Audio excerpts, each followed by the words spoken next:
As the mind, so the person. Bondage or liberation are in the mind alone. Amritabindu Upanishad. This particular Upanishad is absolutely perfect for a life event that I will be going through this week, because this week I'm preparing for something I've never experienced before. It's my first surgery, and honestly, I have been really nervous.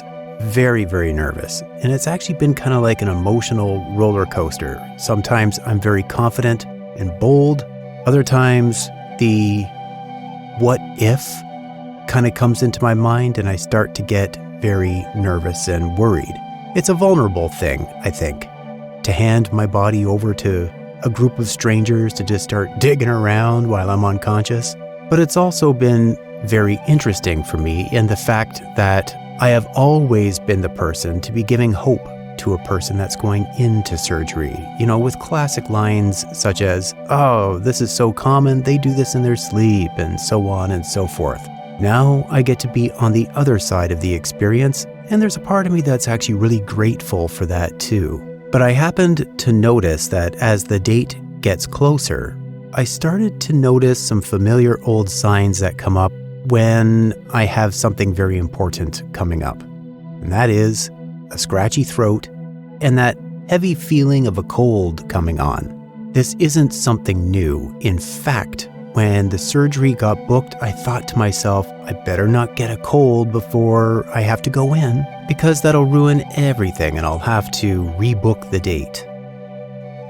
And as the day is approaching, I'm still maintaining my TM sessions. And it was my TM session yesterday in the morning, and I was entering into the meditation with surgery on my mind. And as I got deeper and deeper, there was that still small voice, and it said, just trace it back a bit. So I did. And I let my mind go back to all the other times in my life that I just so happened to get a cold before something important. And what I found kind of stunned me a little bit. I was very surprised. I was able to trace back for at least 30 years that every time I had some big event approaching, a test, a public performance, a life step that I was really afraid of or nervous of, I would get sick. I would get a nasty cold. It wasn't random. It wasn't bad luck. It was the programming in my head. And in this meditation, I started to realize that this is a pattern that I've programmed myself with over the years, where I kind of have a backup. So if I fail, the pattern says, well, at least I can blame the cold. The old blame game, right? Oh, that's fun. That's a fun one. I love that one. The only problem is that now that I know and I'm aware of what I'm doing and the events that come up, it's not so fun anymore and I can't use it. Now here's the cool thing is that as soon as I noticed it and I started to bring it into reality, so to speak, I started to feel something loosen up a little bit. That burden of it started to kind of dissolve or melt away. It didn't have so much control or presence anymore because the spotlight was on it now. It couldn't hide. Then that still small voice whispered again. Now, imagine how your life will significantly change for the better after you go through this surgery. So I did, and that's when the magic happened. I began to realize that sleep itself isn't that great. I'm having troubles with that, but it's the best part of my daily experience. As soon as I wake up, every and any event that I engage in is painful or uncomfortable or awkward, and I'm not really enjoying my existence physically on this plane. I pictured a number of scenarios that I've really not been able to enjoy. Concerts, exercise. My exercise regime, I've cut it in half because of my condition right now. Sleep, there's one. Even my work has become significantly more difficult because of this condition. And as I started to think of me successfully building back what I used to enjoy, and also excelling at things that maybe come my way in the future, I began to feel this energy inside, this excitement, almost like that feeling of going into the Super Bowl, of just like, let's do this, and just that excitement. And as I did, that melting away got more significant. Then that still small voice added one more little bit to my meditation. It said, maintain your mantra, but this time, notice the rising of your diaphragm as you breathe in, and the falling of your diaphragm as you breathe out. And as you breathe in, say your mantra. As you breathe out, say your mantra. Difference is that as you breathe in, as you say your mantra, think wellness. And as you breathe out, think wellness. But say it in a way that reflects wellness. Not just wellness, but wellness. Wellness. Wellness. And feel a calm and peace. So while you're saying your mantra, have your mantra mean these words. So I began. My mantra. My mantra. Mantra. Mantra.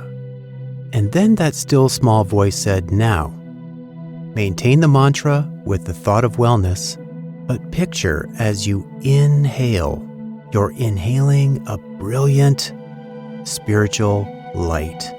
And as it comes in, it's swirling about your lungs and your throat. And as you breathe out, imagine just toxins being expelled into the air. In, spiritual light filling and illuminating your insides. Out, toxins leaving your body. So I began that, and I added that to my mantra and my meditation. Within moments, my conscious awareness of trying to maintain these saying, thinking, picturing vanished. And I was in a space where it was just automatically happening, and it felt so completely blissful, breath by breath. I wasn't just preparing for surgery anymore. It was almost as if I was preparing for rebirth, so to speak. As I came out of the meditation, I started to feel that my body was just relaxing, starting to accept what I was going through as just another life moment. The nervousness started to melt away. The predicting what may or may not happen started to go away.